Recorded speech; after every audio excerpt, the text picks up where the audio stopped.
নমস্কার প্রিয় বন্ধুরা, প্রভু যিশুর নামে আপনাদের সবাইকে অনেক ভালোবাসা ও আশীর্বাদ। আমি মলয় দাস, জিজাস লাভ বেঙ্গলি চ্যানেলে আপনাদের সবাইকে আরো একবার আন্তরিক স্বাগতম জানাই। বন্ধুরা, আমরা বর্তমানে একটি ধারাবাহিক সিরিজের মধ্যে দিয়ে যাচ্ছি। আজ আমরা আবার একটি নতুন অধ্যায় নিরীক্ষণ করব। এই অধ্যায় শুধু পড়ার জন্য নয়, বরং আমাদের দৈনন্দিন জীবনে প্রয়োগ করার একটি আত্মিক যাত্রা। এই সিরিজের নাম বাইবেল পরিক্রমা। এই সিরিজের আগের ভিডিওগুলি দেখার জন্য ওপরে দেওয়া আই বাটনে ক্লিক করে প্লেলিস্টে গিয়ে দেখতে পারেন। আদি পুস্তক থেকে শুরু করে প্রকাশিত বাক্য পর্যন্ত এবং আদম থেকে শুরু করে প্রভু যিশুর দ্বিতীয় আগমন পর্যন্ত আমরা এই সিরিজের মধ্যে দিয়ে অধ্যয়ন করে যাব। বাইবেল শুধু ইতিহাস নয়, এটি আজও জীবন্ত ও শক্তিশালী। তাই আপনি যদি সত্যি ঈশ্বরের বাক্যকে ভালোবাসেন, আপনার বিশ্বাসকে আরো মজবুত করতে চান, তাহলে এই যাত্রায় আমাদের সঙ্গে থাকুন।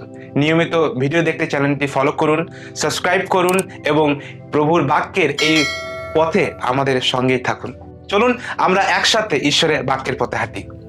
আদি পুস্তক 5 অধ্যায়ে আদম থেকে নোহ পর্যন্ত 10টি প্রজন্মের বংশতালিকা দেওয়া হয়েছে। এই তালিকায় উল্লেখিত ব্যক্তিরা অত্যন্ত দীর্ঘজীবী ছিলেন, যেমন শেত, হানক এবং মাতুসেলা। হানকের বিষয়টি বিশেষভাবে উল্লেখ করা হয়েছে যে তিনি ঈশ্বরের সঙ্গে হাঁটতেন এবং তাকে উঠিয়ে নেওয়া হয়েছিল, অর্থাৎ তিনি স্বাভাবিক মৃত্যুবরণ করেননি। অধ্যায় শেষে নোহের জন্মের কথা বলা হয়েছে, যিনি পরবর্তীকালে মহাপ্লাবনে গুরুত্বপূর্ণ চরিত্র হন। পুরাতন নিয়মে বংশ তালিকাগুলো প্রায় এক ধরনের বাক্য দ্বারা শুরু হয়েছে, আর সেই বাক্যগুলি হলো এরা হলেন বা এর বংশধর, অথবা এটি হলো। বর্ণনাকারী পিতা ও পুত্রের নামের তালিকা প্রদান করেন, যেখানে উল্লেখ করা হয় প্রতিটি মানুষ কখন পিতা হয়েছিলেন এবং কতদিন বেঁচে ছিলেন। এই বংশাবলীতে পুরুষের নামের দ্বারা শুরু হয়েছে এবং পুরুষের নামের দ্বারাই শেষ হয়েছে।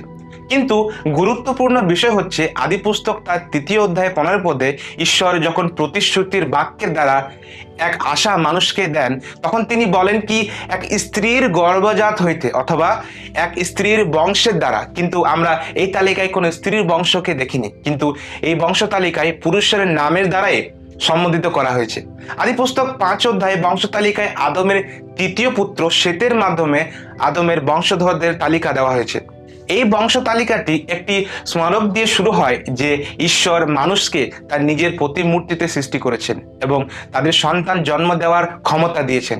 আমাদের আরো মনে করিয়ে দেয় যে ঈশ্বর আদম ও হওয়াকে আশীর্বাদ করেছিলেন এবং প্রতিজ্ঞা করেছিলেন যে তারা বংশধর বৃদ্ধি করবে।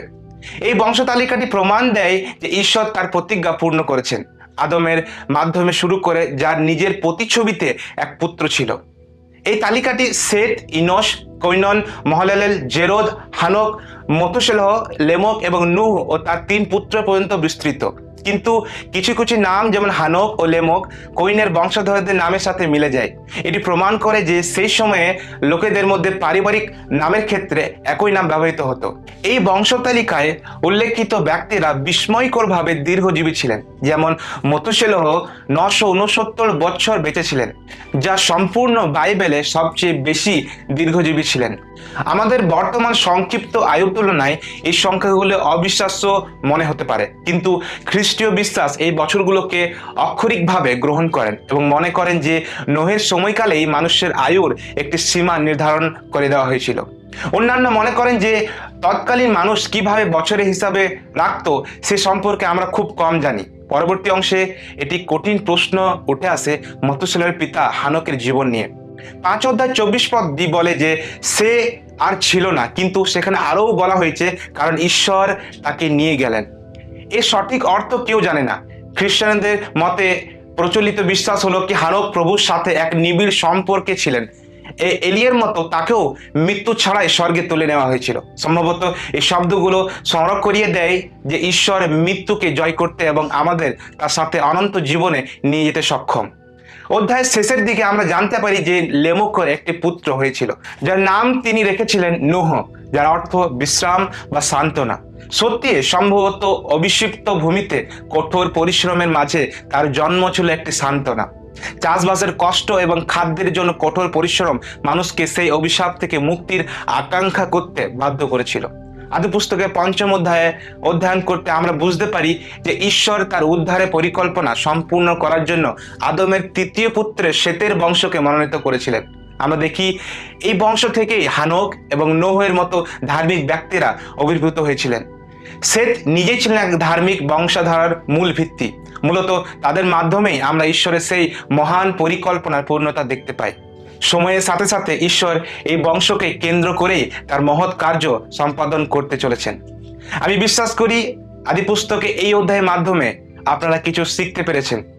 আরো বিশদ জানতে, যেমন পুরাতন সময়ে বংশাবলী কিভাবে গণনা করা হতো, বা হানকের রহস্য ও তাদের দীর্ঘায়ু ও হবার কারণ কি, এই সকল বিষয় জানতে অথবা আজকের অধ্যয়ন থেকে যদি আরো গভীর কিছু বুঝতে চান, তাহলে নিচে দেওয়া ডিসক্রিপশনে থাকা গুগল ফর্মের মাধ্যমে আপনাদের প্রার্থনা বা প্রশ্নগুলি আপনি লিখে পাঠাতে পারেন। আপনাদের পাঠানো প্রশ্ন ও প্রার্থনার বিষয়গুলি আমরা গুরুত্বের সঙ্গে পড়ব এবং প্রভুর ইচ্ছা অনুযায়ী আমরা নিজে আপনাদের সঙ্গে যোগাযোগ করব। এরকম আরো বাইবেলের অধ্যয়ন, শিক্ষা ও আশীর্বাদপূর্ণ ভিডিও পেতে আমাদের চ্যানেলটি সাবস্ক্রাইব করুন এবং পাশে থাকা বেল আইকনটি প্রেস করুন, যাতে আগত সকল ভিডিওগুলি আপনি সবচেয়ে আগে পেতে পারেন। প্রভু আপনাদের সকলকে আশীর্বাদ করুন। জয় যিশু। নমস্কার।